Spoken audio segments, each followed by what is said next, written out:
Well, hello everybody, and welcome again to the Weirdly Magical podcast with Jen and Lou. And on this episode, we'll be talking about the second new moon in Cancer in the month after the eclipse at 0 Cancer, but more on that in a moment. First of all, let's introduce ourselves. I'll go first this time. I'm Louise Eddington. I am an astrologer and writer, and author of 2 books, Complete Guide to Astrology and Modern Astrology, and I just live astrology, basically. So, Jen. So I'm Jen Duchen, jenduchen.com, and I am an Akashic healer, channel, guide. I teach the Akashic records, I read them, and the creator of the Illuminating Journey cards. Cool. So let's do our cards first before I forget. Oh, no, let me do a bit of housekeeping first. We still, send us your questions. You can send questions. They can be personal, but we won't be reading birth details out in the chart. But weirdly magical podcast at gmail.com. We won't be sharing charts, but so it's best if the question's quite specific if you've got a chart question, but also general, just astrology, numerology, Akashic records questions. You could also message them to our Facebook page, which is Weirdly Magical, and we'll get the messages there. If you would follow us there as well, that'd be great. Also our YouTube channel, Weirdly Magical Podcast. We have an Instagram now, Weirdly Magical Podcast. And we also have a Patreon, patreon.com/Weirdly Magical, where you can support our running costs and our work for $3 a month. Okay, let's do the cards. Do you want to do your card first? You can do your card first. All right, so I picked 2 cards today. So the first one is the Flight, and this is the tool, one of the tools of the deck. And so Flight, I think that's an interesting card for today, a sense of taking flight or starting new, seeing things from a different perspective. There's definitely also a feeling of being energized, by the divine, by this idea of you don't need to limit yourself or feel burdened. So it just feels like there's an energy of release. Mm-hmm. And the other card, which is a portal, was this one, which is number 24, and that's come up quite a bit lately. This is a very lush card to me. It's kind of this idea of being in that place of exactly where you want to be, the vision of having everything at your fingertips, which is what many of us visualize. But how do we bring ourselves to that place? I think, when you think about wings, the first card, if you can't see it, is wings on a golden background or yellow background. The soul portal number 24 has all these marigolds, which are very, they represent abundance. There is this beautiful kind of castle in the distance with water, and this kind of all this lushness happening. And this figure on the side, some people think she's fishing or holding up some kind of pole on the side with, which is, some people think that's a telescope, but it's a whistle, but it doesn't matter. You can see it how you see it. But it's about engaging in the expansion of who you are, being in that balance with your surroundings and your desires. I think this speaks very much to the time we're in. How can you activate the vision you believe in or the space you want to live in, which is an emotional, spiritual, mental space that then creates the reality in the external. And funnily enough, I just want to say that right. This new moon is square to Eris in Aries, who stations retrograde on the very same day at 24 degrees of Aries. Oh, wow. And I got the Ace of Wands, which is Wow. Aries to me as well. And this is the principle of self-realization. This is real truth of who you are, authenticity, which is very much what you were saying as well about your card. And this is, Eris is in Aries. She always spends her longest time in Aries. So most of us alive have Eris in Aries. And right now she's been activated by squares to Pluto for this year and next year. Pluto in Capricorn, and is very much about activating our self-realization and our authenticity and finding out the truth of who we are within the collective.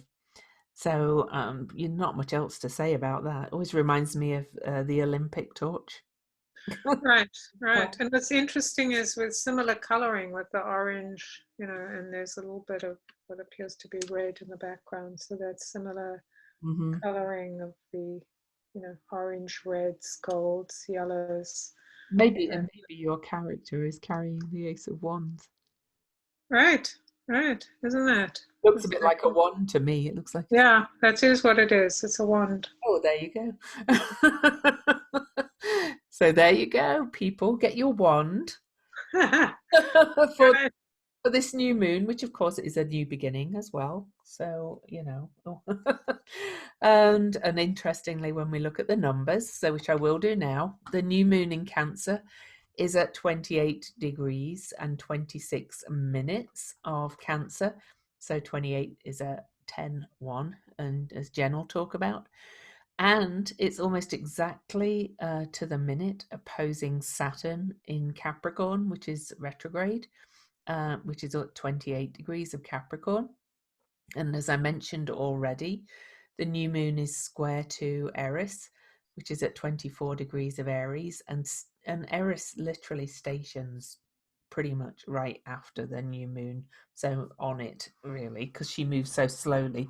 So she is at a standstill on this new moon. So this energy of Eris, which is chaos and discord and um, fighting for the outsider and fighting for the rights of herself as an outsider, is very much on this new moon. And one other thing I will mention, Is that your dog sneeze? it's outside the room and I've got the door shut and you could still hear her sneezing. Good Lord. Anyway, the Haumea, who's the goddess of fertility and birth, the dwarf planet Haumea is opposing Eris and also squaring this new moon over at 25 Libra. And we only realized that because we were talking about the election in the US, because Mercury stations direct on election day, November the 3rd, conjunct Haumea at 25 degrees Libra. So Haumea is activated by this new moon too. So that's actually forming a cardinal grand cross, which is always a real point of tension and massive beginnings of change. So, do you want to dive in with the numbers, Jen? Yes, yes. How exciting. So one thing that's really exciting is this is happening on the 20th of July. And the 20 connects to our 2020 year. So it is always interesting because we've had a lot of key energies or key moons at 20 degrees. And of course, 20 is about this idea of rising into accept our path forward, like the cards we talked about. It's that kind of acceptance of who we are. It's dividing ourselves from lack, moving away from that and finding that balance, the beauty of rising above, where we've been that has held us captive in some way. So fascinating that we have the 20, and of course that's the 2. So it's about setting boundaries and really connecting to our intuition and finding your disengaging with the tension of polarity, so finding our place where we belong. I think that ties into what you were talking about, Himea and Mercury, this understanding of where we want to be, right? What are we choosing? What's the path? What's our mindset moving forward? And then having the moon and sun at 28 degrees that Lou mentioned is a 1. 28 is it's almost a 29. It's considered a, what do you call it, a critical degree. 29 to 28. Some people consider 28 also a critical degree, in the sense that it is a change maker. 28 and 2 and 8 is 10, which is 1. So 28 is one of those numbers that actually asks us to trust our own path. So it's a divergence of moving away from kind of putting our trust in others and putting our trust in ourselves. So very much kind of what we're talking about. And then bringing in this idea of love and light, recognizing we are being held by the divine. We are finding, as it's a Cancer moon, finding this energy of what is home to us, which may not be what we thought it was. And then we also have, and we do have quite a few other 28s here as well. So we have the nodes 28, we have Saturn at 28, and then we have Uranus at 10. So we'll talk a little bit more about that. Sedna, I think, is also 28. So that's really quite prominent in this moon, all these 28s that are forcing us to make a decision that's going to move us away from fake loyalty, the loyalty of being like, oh, I've got to do what I said I'm going to do, and I've got to stick with this person because I said they were, they're such a good person, and just finding what's true for you and then choosing from that place as opposed to making external decisions from an external factor. The other thing that's really exciting is that this is a 13 universal day, which that 13 is a number that has shown up over and over again. It is a very powerful number of change. So when we see the number 13, besides the fact that it's connected to the divine goddess and the divine movement forward and breaking away from the past, it is a number that forces us to break away from systems that we have connected to, that have been familiar. So it's the unexpected change that's going to kind of push us into different places. So I actually did forget to mention the date. So thank you, Jen, for mentioning that. The new moon is on July the 20th at 6:32 p.m. London time. So that's universal time. But leading up to this new moon as well, we have a lot of changes. We have tonight, we're recording on July the 6th. Ceres is stationing retrograde at 12 degrees of Pisces. And she is going to exactly retrace the degrees that Mercury retrograded at and from and to between February the 17th and March the 10th, which was really just as the pandemic was kicking in, and Mercury stationed direct the day before the president announced the travel ban on March the 11th. Then on July the 11th, Chiron stations retrograde at 9 Aries, and Mercury stations direct this time on July the 12th at 5 degrees of Cancer. So we don't have a lot of major aspects moving into this next new moon, but boy, do we have a lot of shifts in direction and changing.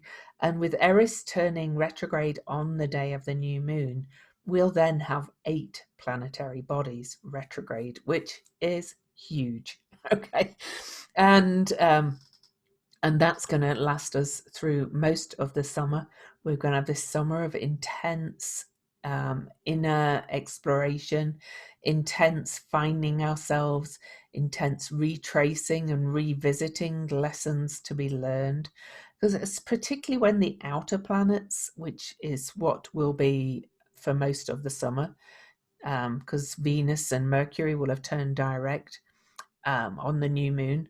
When the outer planets are retrograde, they're their energy actually gets more intensified and has more effect. So it's going to be quite an interesting summer with Pallas Athena, Jupiter, Pluto, Saturn, Ceres, Neptune, Chiron, and Eris all retrograde. That's kind of nuts, to be quite honest. I don't know if I remember a time when there was actually 8 retrogrades, and these are all considered to be outer bodies, not personal planets, even though we have a lot of personal planets going retrograde this year.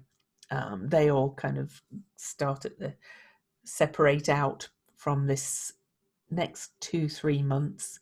It's going to be really intense. And as Jen said, with it being a Cancer new moon, it's also about what makes us safe, what makes us secure.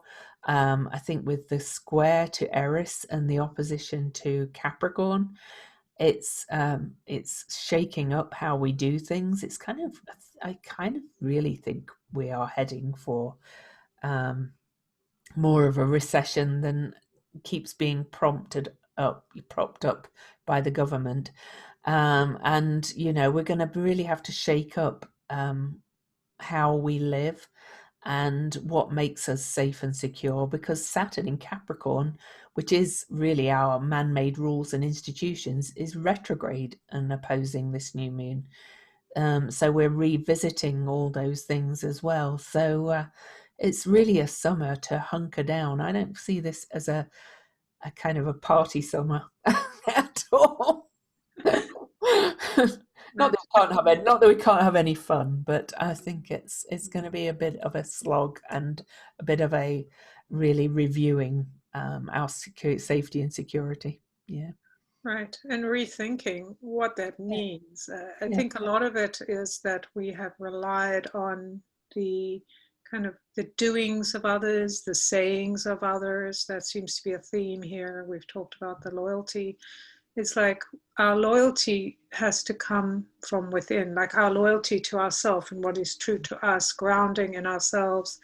I think, that Saturn being in a retrograde, it's about restriction. So we're going to get this, I feel like we're going to have a lot of top heavy energy coming down. The government, people around us are going to start pushing down really hard on us to try to force us to do what they want, or force us to go back into the way things were. And the way I get it is, we know this is happening. So instead of trying to resist it, trying to fight it, getting angry about it, is to withdraw our attention to it and focus on strategy. This is a time to actually build our strategy about what we're going to do next year when we move fully into the mutable energies and Saturn moves into Aquarius. So there's a very different energy, but of course Saturn is the ancient ruler of Aquarius, so we're going to get some of that energy. So it really is something to pay attention. Where am I, with Mars in Aries and all of that, this new beginning we're talking about, do we want it to be a beginning about old things, where we're fighting over things that have been and that we're done with? Or do we want to move our focus and go, okay, hands up, whatever you think it is, okay, I'm just going to retreat to my house. I'm just going to figure out what's important to me. What will bring me safety? What actions will bring me a sense of security? Who are the people in my tribe? Who do I need to connect to? So that we've got all these different aspects to connect to. I think we have to remember it is Cancer as well, though. So even though it's safety and security, it's also family and remembering that we're kind of all in this together. So a lot of it sounds like this, my sovereignty, my thing, but it's my sovereignty within the greater human family. This is about discernment, about how we can do our part to help each other, I think, and care. Right. Absolutely, it's a good point. But I really believe, and of course we may differ on this, is that there is no safety, there is no security unless we truly know who we are and what we are willing to express. So if we I have unexpressed anger, if we have issues around other people, our family, the world outside, that we feel are taking away from us, we are not going to be a great team player. So until we understand the difference between and how sovereignty, our autonomous behavior is expecting us to be responsible for our behavior. You know, a lot of people take freedom or sovereignty as I can do whatever I want. This is my point. Yes, This is what I was trying to you get. can do whatever you want, but that's not sovereignty. As That's long as you don't rebellious. harm others. Yeah. Right. I mean, you got to take the consequences. Yeah. That's basically, we all do whatever we want and then we take the consequences. So if everyone goes out and says, I don't care, I'm just thinking about myself, then everyone is impacted, which is the great lesson of COVID, is that, you know, we can just look at that whole issue about masks, people keep going on about, but it's a great lesson in the fact that when you say, I don't care, I don't believe about it, and therefore it's not happening, you're in denial and you're saying, I have freedom to not wear a mask. To me, if you are being sovereign, then you ask all the questions. You go, what are the scientists saying? What are all these different people saying? What do I think? You put it all together and you go, well, science is saying you need to wear a mask, that it's better, it's safer. They've proved it. So whether I believe it or not, I'll wear a mask because that's because I'm free, right? I'm free, therefore I wear a mask. When people say, I don't want to wear a mask because you're taking away my freedom, to me, that's somebody in denial of what freedom is, right? It's like you're insisting that I can do whatever I want. Yeah, do whatever you want, just take the consequences, take responsibility. So sign documents that you're not going to put pressure on the system. Go away somewhere else and do your own thing, right? So that's It's exactly what I was talking about, because I've had a couple of experiences over the last couple of weeks where people have been flat out saying, well, I teach people to have their sovereignty and to look after their bodies, and they can heal this, you know, blah, blah, blah. So they don't have to wear a mask. And I'm thinking, no, you've got it. You're not taking this correctly. you're taking responsibility for being somebody who lives in a world of others. Like, we do not live in a world isolated. And if we live in a world isolated, then fine, go live in a cave, do your own thing, don't wear a mask. Go and buy your 20 acres and never leave it. Right. And then you can live in your own world. But until then, you are part of a group. And in order to be a responsible, which is what this thing is all about, right? We don't get to have sovereignty without responsibility. There's no such thing. I always tell people, so interesting when people say, oh, we talk about being a queen, because a lot of people, like, I'm like, yeah, I'm a queen, right? I know I've done that in past lives. I mean, many of them, I mean, I'm married too, but, you know, when you think about being a queen, lots of people think about a queen like ordering people around and, you know, wearing great clothes or whatever. To me, I think about the queen as being a really responsible job, Yeah. because you have to, people come to you with their arguments and their discussions, and you're going to have to make sure that both sides are felt heard. Both sides, like, you can't just go, oh, okay, I'll favor you, and then there's all this fighting. If you really want to have a kingdom or queendom that is running well, then you are responsible to show an example to your people and to guide them. And those are the greatest kings and queens. When we look in history, they're the ones that have taken responsibility, not the ones that said, well, I don't care, I'm just going to do whatever I want. So the Cancer, we have to remember this Cancer Capricorn polarity that we've got in this new moon is the parent line. It's the father and the mother, and we're being asked to change things up, which is Eris, like create this, shake up the old paradigm to become the loving mother and father, or the loving queen and king, or the loving emperor and empress, and thinking of everybody and looking after the bigger family, the human family in this case. Right. Well, you've got to think about your environment. Like, what good is it if you are sovereign to nothing and no one, right? if you can just do, but a lot of this has to do with our attachment. Remember, we talked about releasing your obligations, our attachment to the idea of the patriarchy, which is the back of the patriarchy is, I will take care of you, you do what I say, right? So when we pull away from somebody taking care of us, then we have to then go, well, if I'm taking care of myself, if I need to do what I need to do, what does that look like? How do I take care of myself? How do I feed myself? How do I feed my family? If I have certain principles and I'm not going to be obedient to someone else's direction, then you're going to have to do all the things of speaking your truth, taking care of people, doing the hard work, connecting to your family, your out there. Somebody was talking about how in South Africa, this is very interesting, they started doing this thing called foodscaping, which is neighbors getting together and saying, okay, well, I have X amount of land, so I'm going to grow, say, potatoes, and then somebody else is going to grow, aubergine, right? They're doing it here in Utah. Right. So it's the same thing. You're sharing this Neighborhood resiliency there. right. That's how you build sovereignty, is when you're like, we have needs. How do we take care of our own needs in our own group? And that's sovereignty to me. Together, yeah. Right. That's spirituality. It's not, you're not avoiding what you need to do. You're not saying, well, I'm so spiritual, I don't need anything physical. Of course you do. And I've got a great immune system, and so I'll be okay. right, right. And it's the point is, it doesn't matter if you're going to be okay or not. It's the point is, you look at the whole picture. You discern instead of trying to defend. You're like, what's the best solution for everyone?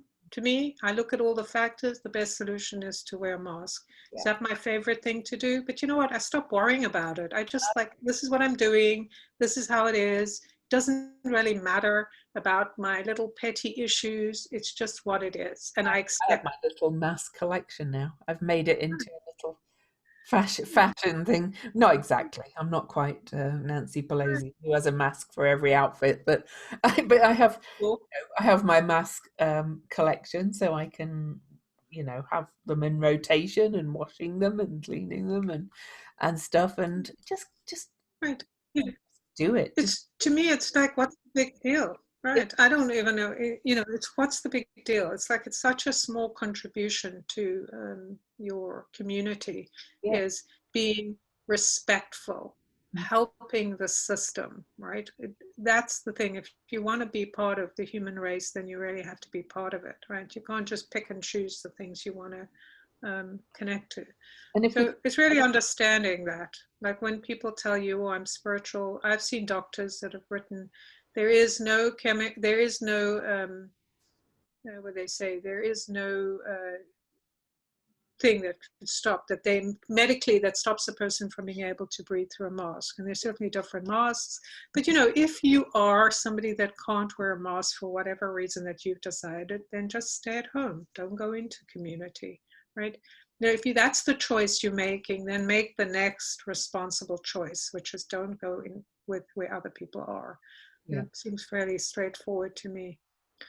I was looking at struck me when you were talking about Ceres going retrograde, because of Ceres, of course, is about our harvest and about our what's available to us, our resources on the earth, which may mean there would be restriction around food or manufactured restriction, whatever it is. It's a great way to control people, right? Through, and that's why it's really smart that communities are growing their own vegetables.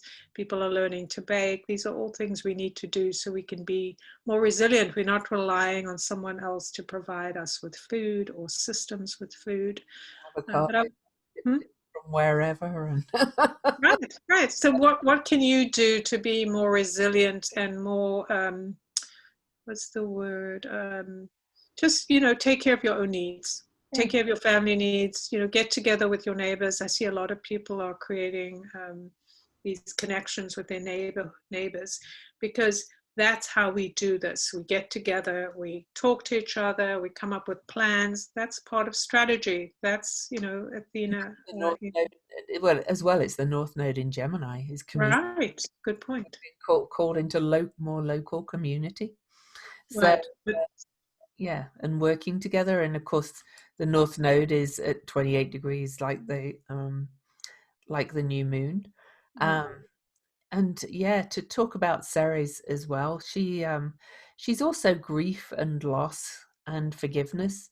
And in Pisces, I kind of feel like we're going to be processing a lot of grief during this period. I'm not going to say there's going to be more grief. There could be. There could even be, a bit of a failure of some food harvests and things like that, because she is what nurtures us in many ways, including food. And of course, Cancer again represents stomach, food, cooking, all that kind of stuff. So, I know they've been threatening it kind of all along, and it kind of looked like the food supply was going to go a bit off at first. I think it could get a little bit tighter. I'm not going to say we're going to have empty shelves. I don't think it's going to be that bad. But I think we're going to, like Jen said, we're going to have to be called to this neighborhood resiliency thing more, because there'll be less coming from the outside structures. So, yeah. right. And just thinking about it in terms of control, which, when I think about in terms of grief, if there are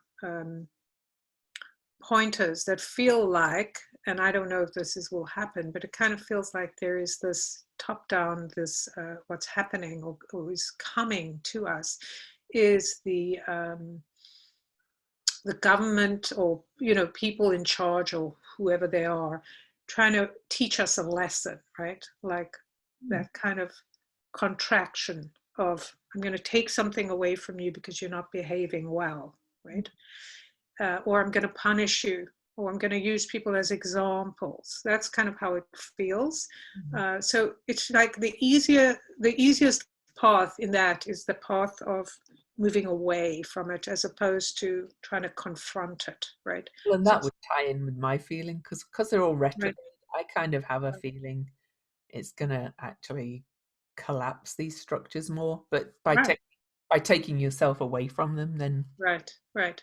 So what they're trying to do, and we're just not going to respond to that. So this is the time to put away, to strategize, to really get this plan in place for the next 6 months, so we are ready to rock and roll when we move into a new energy. I also was looking at the fact that, what's the one I always forget with a V, I think. Ceres is 12. Is it Hygeia at 13? is And at 13. Juno at 12. Yeah, they're all in a T square too. So Right. And, just thinking about how the female energies are rising in kind of in their impact on us, and really bringing this energy into our awareness of what is the two sides of the the female energy, the goddess energy of the divine. The one side is setting boundaries, right?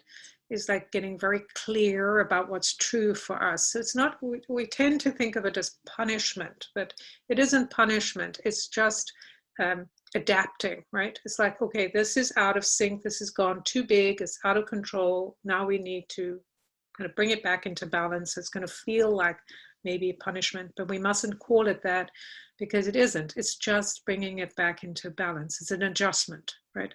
And when we have that adjustment, we then can move into the softer, warmer, more loving, more rebirth cycle of what's happening. So we can, in our neighborhoods, within ourselves and our own lives, think about what that nourishment and rebirth looks like. Like, what do we need to feel that we can rebirth without feeling, something's been taken from us, but in fact we can release that, that old stuff. I just noticed as well, actually, there's actually a yard or finger of fate, or God, in this chart from the sun and moon on the new moon, and Sedna, which is spiritual destiny through crisis, in Taurus, which is also connected to resources And that's all pointing at the South Node in Sagittarius, which is the releasing end of the nodal axis in Sagittarius, which is suggesting releasing old truths, old things you believed to be true, and dogma, and kind of really opening yourself up to that opposite point in Gemini of listening to other ideas and other perspectives and being willing to learn new ways and not being stuck in your own ways. So that's another Right. And yeah, that's a great point, because when Sedno, she was the one that was taken in by the bird that pretended to be the handsome rich guy, right? yes. Yeah, well, her father gave her to the. Well, yeah, there's lots of different variations, but the point is, in her resistance, she was miserable, right? Mhm. And when she came to, like, when her father came to rescue her from a terrible place, in her acceptance, well, she didn't have a choice, right? Her fingers were cut off and she sank to the bottom of the ocean. So very interesting in that surrender, right? Chosen or not, in that surrender, she had to find peace. And I think that's what's happening to us. Like, we Mhm. have to surrender the hopes we put or on being saved by the father, right? By the patriarchy, and just go, okay, this is what they're doing. They're cutting off our fingers. We're being forced to just sink into the water and take care of ourselves and have a relationship with what is, as opposed to what, the illusion of what we wanted.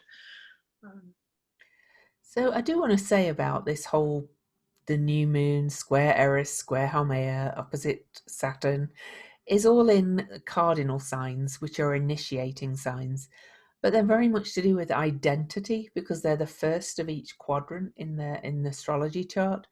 And Aries is kind of the I am energy. Cancer is who am I in the family and also my within my deepest inside place. Um, and then Libra is where Haumea is who am I in relationship with significant people in my life. And Capricorn is who am I in the public realm within out in the world. So we've had this major cardinal crisis shift going on for quite a few years now. Our identity is being shifted um, in all the ways I mentioned. I'm not going to go through them again. And we are being asked to really kind of step up as individuals, as a part of the world, and in bringing our heart, our mind, our feelings, everything into it.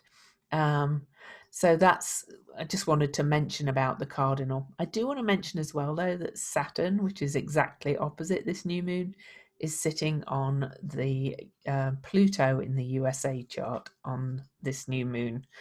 Whereas the full moon that we've just had at 13 degrees, which was a prenumbral lunar eclipse, um, was on the USA's birthday, so on July the 4th, so on the USA's sun. And now we've got Saturn right on the Pluto and the new moon opposite.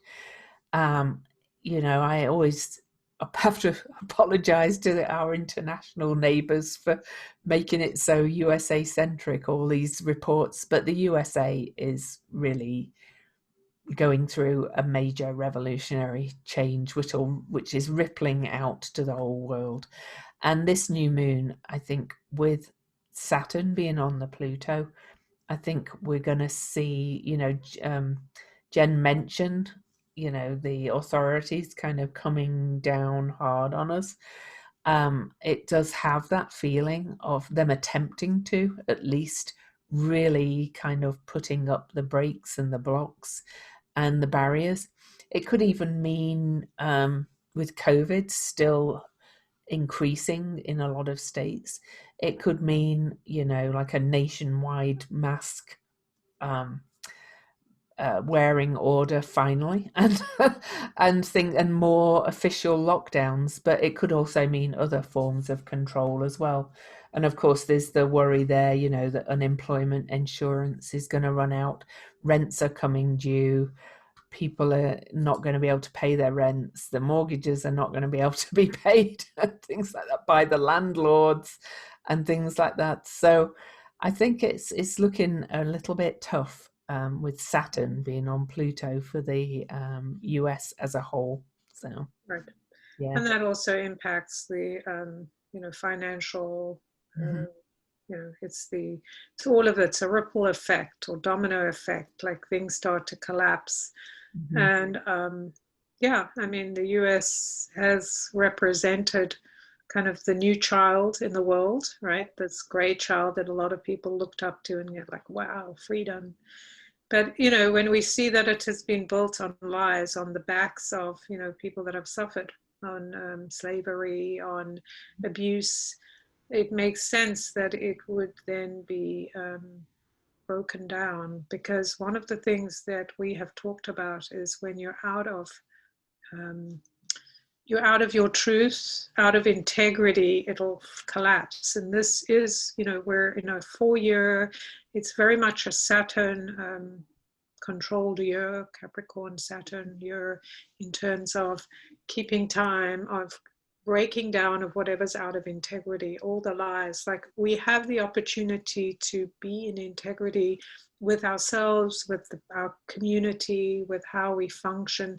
It is so much better to be truthful and apologize than be contrite, as opposed to, I did it right, I'm right, you're wrong. Like, all of these different things about wanting to be right is really about holding ground that's crumbling. Like, we're never going to get together if we keep agreeing that each of us, like, we keep thinking we're right and the other person's wrong. It isn't about right or wrong. It's about what do we want going forward, right? And so finding the places where we can actually communicate that.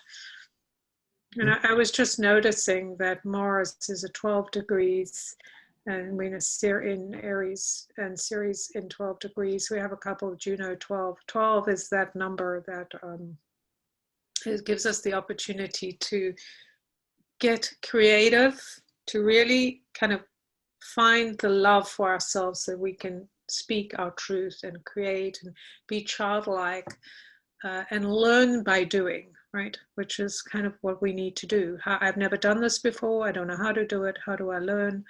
Or the opposite, I'm a victim. It's everyone else's fault. And so my life sucks and nothing will change. So it's that we're on that pivotal point between those two things of how we use our resources, the resources of the land, the energy towards our compassion for others, and even our initiating energy of Mars, right? How are we going to use it? Are we going to use it all up in anger, or are we going to use it up, and spitefulness and getting back? Are we going to revenge? Or are we going to use it to initiate something new, right? I mean, I think anger is not a bad thing. It's, it helps us sometimes to get us going, start the fire. But we really do need to think. It's directed well as well. Right. We want to discern. I think yesterday I posted on Facebook. There's a lot of misdirected rage going around, but but anger can be really a powerful motivator. You're right. Yeah. Right. It's just getting more discerning. What is this anger? Why do I feel anger? Or there's something I feel misjudged or lacked. So how can I make that right? And then move towards what I believe in. And so that's really comes back to being sovereign. Like, when we take care of our own issues that are holding us hostage, then we become more sovereign. So why are we angry? Because we think somebody's taking something from us. So how do we come to peace with that? Like, what is it that we need, and only we can kind of supply it, right? We set those boundaries. We ask for what we want. We say no when something is out of sync. There's too much settling for something that's not good enough. Yeah. And that's been the breakdown of this country. I really believe that, like, in our local communities and even in government, this idea like, oh, okay, you're giving me a little crumb, okay, I'll take it, instead of kind of standing back and saying, yeah, crumb is nice, but I really want my own slice of the cake. Now, how are we going to do that? Let's figure it out. if we give in too quickly because we're afraid that we won't be safe, again, that Cancer energy, then we are betraying ourselves. And that's the 28. When we trust someone above ourselves and we go too quickly to agree to things that don't feel right, we will not be able to escape from that cycle and then become independent and then interdependent, which is working with others. I was kind of chuckling to myself when you said about this country being built on freedom, which it supposedly was, yes. That you know, that we're pretty much the only country where so many people are refusing to wear masks because of freedom. Right. It's kind of hilarious almost. Right. Ironical. It's ironical and very funny, right? Yeah. Oh, if only it wasn't hurting people. Right. It Yeah. is. But you know what's so interesting is those that scream the most about freedom are the ones that feel that they don't have freedom. Yeah. Because when you know you are free, you don't need to defend it, right? It's just like the masking. When you find yourself defending something or angry or I got to convince you, then you know that you're out of sync because it's freedom is something you have to claim within you and how you deal with. It doesn't mean we can't be controlled outside. I mean, outside environment can do things to us, but it is our response. Are we in agreement that we are not free? Or are we in agreement that our capacity or our ability to connect to spirit cannot be contained? I mean, people can do things to us, but what are we thinking about in Yeah. relationship to that? Am I a victim? Am I being controlled? And it's so funny, these people who are probably the freest of all, right, in many ways, because they've had the most rights, feel the least free. Yeah. Right. And that's why they're shouting about it. Like they're like little children. Like nobody set any boundaries. That's one of the greatest things about, when you don't have boundaries, and what they say that about children, and I think it's true for all of us, when nobody's setting boundaries, then you're just going to keep pushing the edges further and further, right? And you just feel overwhelmed because you don't know what's going to happen. What's going to happen when I hit that boundary? And if you just say, this is the boundary, these are the rules, everyone wears masks, then, right? And then you have to have rules about the people that don't wear the masks, instead of acting like the people who don't wear the masks are the most important, right? Like they get the most airtime because they're the most controversial. It's like we're rewarding them for their controversy instead of ignoring them and kind of pulling the rug away from them and making rules around how they can behave. Yeah. It's yeah. And the irony is as well that if they're the same people that go, we've all got to get back to work, the economy. Right. They wore masks. Their other freedoms would be freer. But anyway. Right. Very, very strange, but true, right? But that's how people's minds work, right? I mean, this is what we do all the time. Like whatever our thing is about masks, whatever we think we're being denied, we've got to look at that, right? As opposed to trying to make other people behave the way we want to. Yeah. Yeah, I just stay away from them. I just think that's smart. Like, why would you give attention? Like a lot of people want to confront people who don't wear masks. To me, that's not a good idea because you're giving credence to something instead of saying that's total bullshit. So you don't have an opinion because you're not wearing a mask, and I'm just going to move away from you, right? So with mask mandates, that's going to be happening less and less, thankfully. So I won't have to go to the grocery store and give people a wide berth as much anymore. Right. But it is ironic, like you said, their behavior, like the chosen behavior of a few that's into, that has kind of moved through because nobody said you will wear a mask or you will, whatever the consequences, there's no boundary. that gives them more, shouting power. And then at some point, just so it just kind of spreads it faster. And then at some point, like, no one will be listening to them, because it's like, you know what, your behavior is what's causing the problem, right? So moving. I did. Oh, my sound went weird. It's back again. So I also, Jen at the start, when she was looking at the numbers, talked about it being the 20 day. I did notice that Vesta is at 20 degrees of Cancer on this new moon. And so there's that 20 again. And Vesta is that sacred flame, the hearth, and it was the Vestal Virgins kept the flame burning. And if it went out, then Rome would collapse. And it does feel like the falling of an empire right now. So Jen, what would you say about the Vesta also being at 20 degrees? Right. And just noticing that And in trine Neptune. Yeah, Neptune is at 20, and I think what's that, the fortune? The part of fortune, that depends on where in the globe you are. So I'm not going to. Oh, right.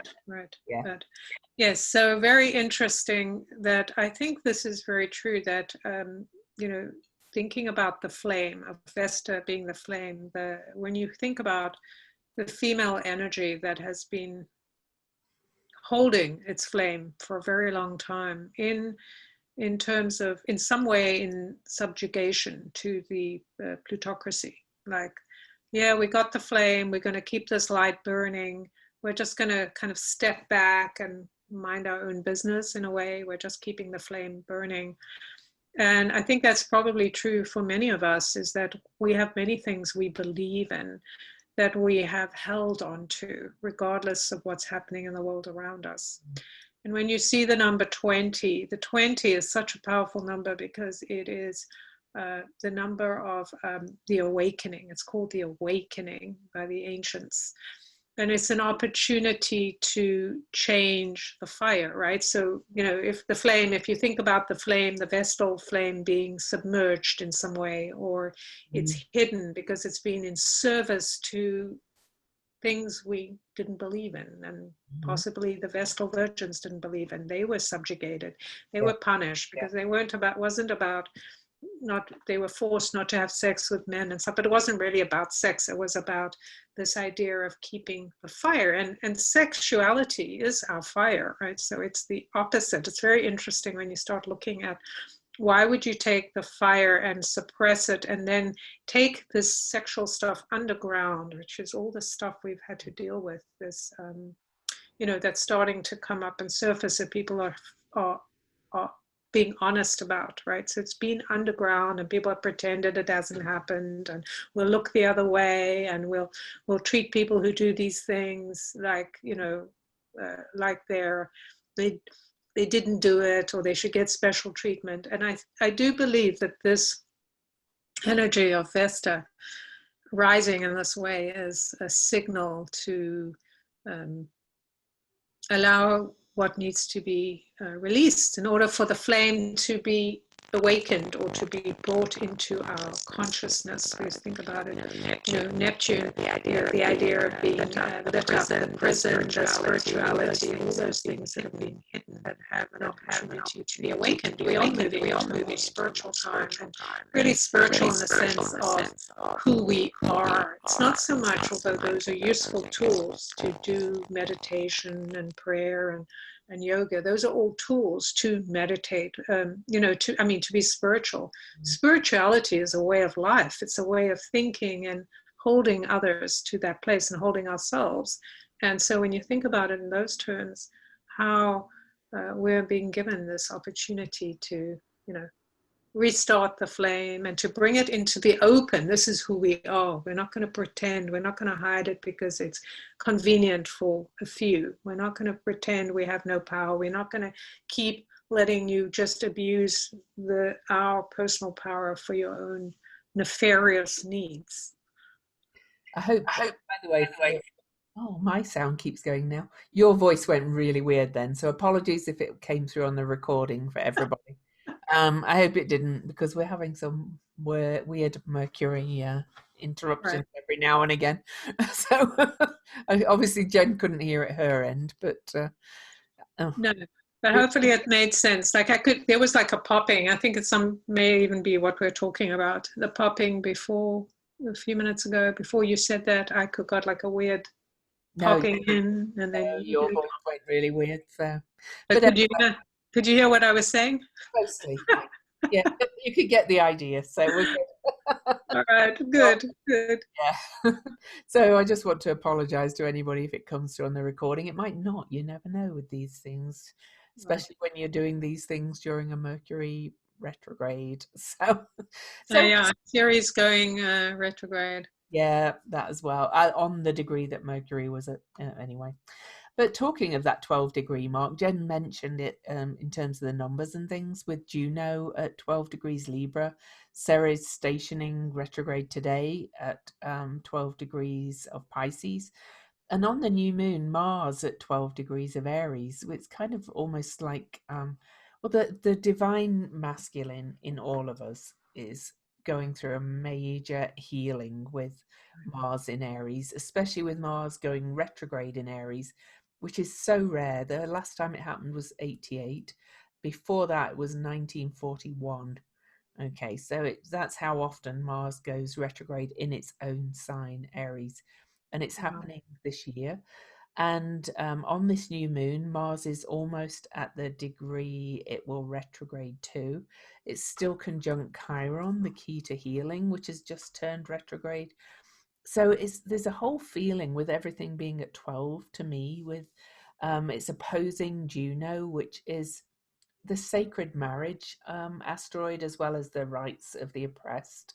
But it's this sacred marriage between the Mars ruled Aries and Juno in Libra, which is Venus ruled. So it's bringing that divine feminine and divine masculine back into balance, into this sacred marriage. And then Ceres at 12 degrees as well. She was all connected with this grief and loss of her daughter to a man, basically, Pluto down in the underworld. So, there's a lot of healing going on around this. I was talking to somebody earlier today about it, how it's not just about healing men. This is about healing the divine masculine Right. in all of us. Because Exactly. women uphold the patriarchy as much as men a lot of the time, um, and unwittingly, even some of the more feminist kind of women uphold the patriarchy also. And we've got to learn how to do things differently with these energies this year, I think, about, how we listen to each other and how we speak to each other and how we work with each other and how we heal those energies within ourselves, coming to sovereignty. So back to that again.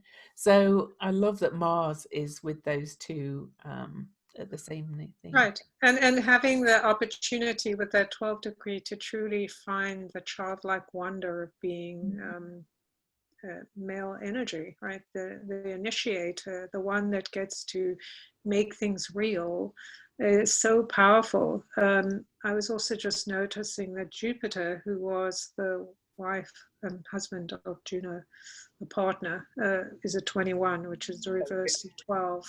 So it's very interesting. It's this energy of being able to go, I could go to, if I think about childlike energy and bringing the divine together, two sides of me, the intuitive side and the action, right, which is what the two represent. One is energy coming in or ideas, the other is the output of it out in the world. That's the male, female, or whatever. Day, Right. it's night, it's right and left brains, it's all the Right.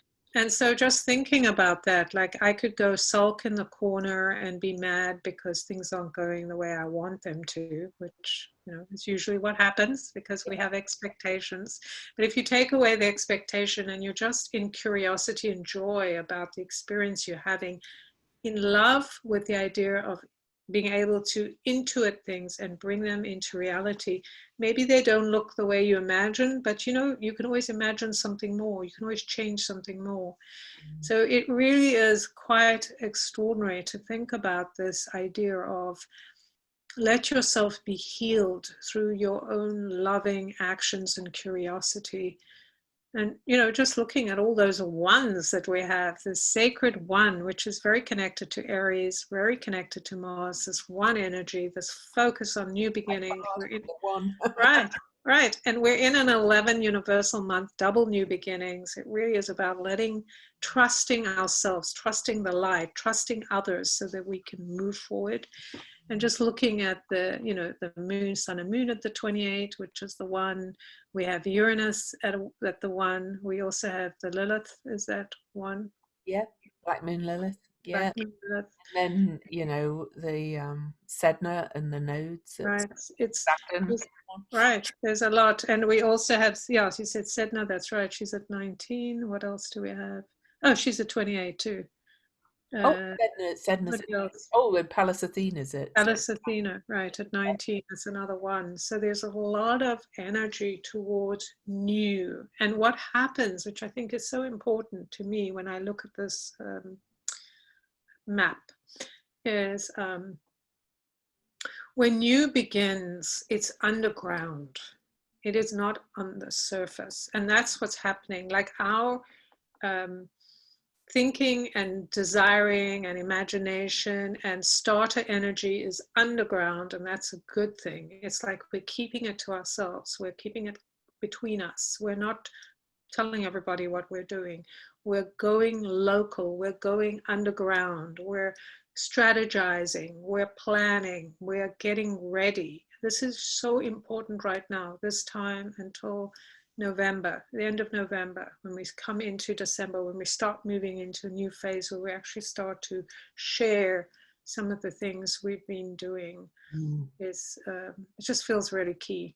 This new moon is about that, is about understanding. And that's too, is connecting to our sovereignty. When we understand, we don't have to tell everybody what we're doing because we believe in it. We trust it. We know the path we're going. We may not know everything that's going to happen, but we have an idea of what's important to us. We want to kind of go around what the plutocracy or what the government and all these people are doing, right? Because they want to control us, and we just go, yeah, and we just kind of stay in our places and get this stuff going, whatever it is that we're bringing out. I did want to mention that and I think we should move on to the symbols then. But this new moon is very related to the eclipse that was on January the 10th. That was at 20 degrees. There's that 20 again of Cancer and Capricorn. And that was on January the 10th. So there's the ones and the 20s and all the twos again. And that was kind of the full moon eclipse in the opposite sign, in the same sign actually. And then of course this new moon in Cancer will fulfill in 6 months' time too. So this is taking us back to pre-COVID, if you like, before it really hit. Right. And all the things that were unfinished, right? Yeah. So all the things that were happening in January, I think we talked a little bit about last time, but definitely things that were brewing last year, coming to an ending depending on what cycle you're in. But we're in a 2 cycle, so whatever was happening in the last cycle, right? We're in a 4, right? So we're actually creating the foundations for something new. So whatever was happening in the last 15 years is going to start coming to fruition in terms of what's been hidden, what's been underground, who are the people that have been doing things that we didn't know about, or what are these things that are going to start coming up. We're going to start seeing more innovation in terms of, again, moving away from doing things for the sake of it and more towards what would make sense, what would help us realize the things we actually believe in. Yeah. So I think we should do the symbols. I think you're right. All right, I'm going to go first this time. Okay. So I found this one really interesting because the symbol of Cancer is like two fish swimming the opposite ways. And this symbol is a large school of baby fish swimming in a group. You spawn fertile variations on an archetypal theme. These surround and envelop you, saturated with your own creations, afloat in a multi-time warp. It is all old stuff backed up too far, too long, and so the familiarity smothers, the closeness renders insensible. You are just about consumed by myriad paths streaming through. And the only possibility is to acknowledge how fed up you are with yourself and to open to fresh facets with no expectations, no assumptions, no programs, nothing but the living moment.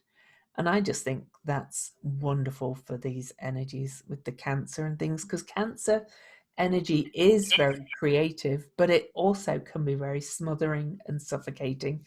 And it's all to do, Cancer, with ancestry and old stories and family programming.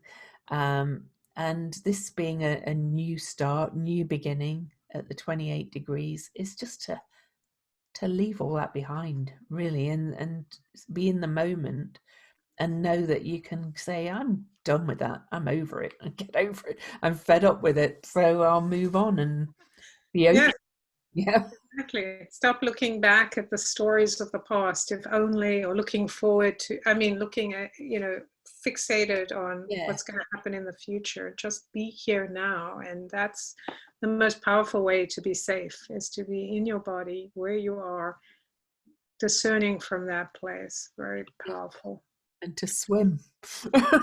When exactly, that's what a fish has to do. They can't think about yesterday. They just have to be in the moment, in the water. Now, this is what is. If they stop swimming, they die. Right. Fish. Crazy. So the Sabian symbol is a Greek muse weighing newborn twins in golden scales. So beautiful. The keynote is the intuitive weighing of alternatives.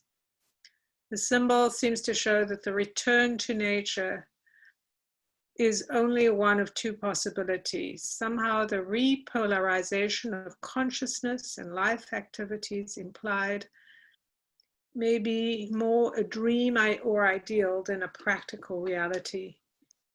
In any case, the process of individualization, there are two ways that are open. The individual person may hesitate before making his decision. His intuition, the muse, or her intuition, the muse, is able to show her what the choice is. Perhaps there can be a way of combining the two alternatives. But the one in which the end has the greatest appeal may not be the way, the nature way, right? So what the nature way, I'm interpreting that to mean what we think, what we've done before, right? Yeah. The natural way to us, which may not be, the new way, right? So we want to go back to the old way, but now we're going to weigh what is the better way for us. So it's kind of like this idea of how we have done things. This is how it works. When we do X, Y happens. Let's keep the system safe. We have all those ideas, to a man and a woman, should be a couple as opposed to people choosing for themselves. Like those are just ideas that people have had in the past. We have no reason for actually being fixated on those ideas. They're just things that have been given to us. I think a Black Lives Matter with that, because a lot of people are upset because Black Lives Matter say they're going to break up the idea of the family unit, the traditional family unit. But what they mean is they don't mean you can't have a family unit. They mean it's acceptance of other ways of doing things. That it doesn't have to be a mother, a father, and two children, and things like that. Right. But I mean, Exactly, but who made up that stuff? These are just people. Some group of people got together and said, this is how it is. Well, now a Exactly. group of people are getting together and saying, well, this is how it is, right? Something different. So, yeah, just because we've followed things and we said, well, that's the way, we should be asking, well, who decided that that would be the way? Just a bunch of people that decided, right? That's exactly my point, and that's what this speaks to me. As I was reading it and you were talking about it, it was the inner presentation of alternatives. It's like Right. new ways of thinking about things, but it's more about intuiting it rather than rationalizing it and saying, Right, exactly. And I think that's the point, even though it's convoluted the way it says it, that it's the idea that because what we think of is natural, it's natural for male and female to get together, therefore it should be like that. It's natural for the same people to stay together. Those are not natural, those have been habituated on us. yeah, So it's really saying that that's not natural at all, that we should intuit, like you say, come up with what feels good to us. You should check through our hearts anyway, not through our heads, because the heart is actually a much bigger brain. Like we have three brains, but we usually only use the head brain, which is the yeah, weakest of the three. It's the reasoning brain. We have our heart brain, which is the most powerful, because if your heart stops, you're dead, right? like the fish. Right. That's true. Your brain, you can keep the brain alive, but the brain stops, the body can still function. The heart stops, you're dead. So that's the power of the heart. So breathing through and thinking through your heart, thinking through your gut, which is our intuition, right? That's the other brain. And I've got more to say on it next time, but we're moving into the age of Aquarius and the age of Leo. If you think about it in the southern hemisphere, the opposite point. I was watching a really interesting presentation by fabulous astrologer Maurice Fernandez about that, and we're asking about to bring our heart into it, and you know, anyway. I think we're going to have to say where you can find us. It sounds like my husband's home, and I'm going on a holiday in the morning on a trip, and he wants me to take him to go and pick his car up. By the sounds of things, so Jen, how can people find you? So you can find me on my website, jenduchenne.com. That's JenDuchene. And I have a YouTube channel. You can find me there under Jen Duchenne, I believe. Um, I have a group on Facebook, We Belong Here. I'm on Facebook, Instagram, and my cards are available on my website. I have groups. I share a lot of information. You can find me everywhere, I guess. And I'm Louise Eddington. My website is louiseeddington.com, LouiseEdington. And my business is called Cosmic Owl Astrology. So I have a Facebook page of that name, Instagram, YouTube. I think that's it. I have a Facebook group called Planetary Magic Cafe. Um, and my books, my complete guide to astrology, is doing really well. It's regularly at number 4 of the astrology books, and in the top 2,000 of all 8 million books on Amazon. And it's an astrology book, so that's really good. So if you own my book, please, please, please leave me a review on Amazon, even if you didn't buy it there. If you don't own it, go buy it. Oh, so for now, it's goodbye from Lou. And goodbye from Jen.